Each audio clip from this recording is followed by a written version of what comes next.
Usije kujilaumu hata siku moja kwa maisha kwa sababu ya hali ambayo unapitia ndani, pengine kwa maisha yako ya kawaida. Pengine unapitia changamoto nyingi sana kwa maisha, njaa, mateso, hauna kazi, unakosa mavazi, unapitia unyanyapaa na kudharauliwa na wenzako.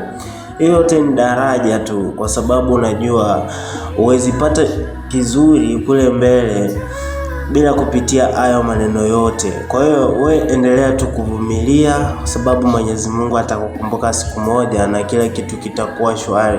Kumbuka ya kwamba kila siku kunapokaribia kucha, giza linakuwa jingi. Kwa hiyo na hakuna kitu ambacho kizuri ambacho kinakuja tu kwa hali ya kawaida hivyo hivyo, hapana. Lazima upitie struggle kibao nini ili uweze kukifikia. Kwa sababu ndiposa wakati ambapo utakuwa umekipata ukuwe na ile muda mzuri wa kukitumia, au ukitumia kwa njia inayopasa kwa kukilinda vizuri.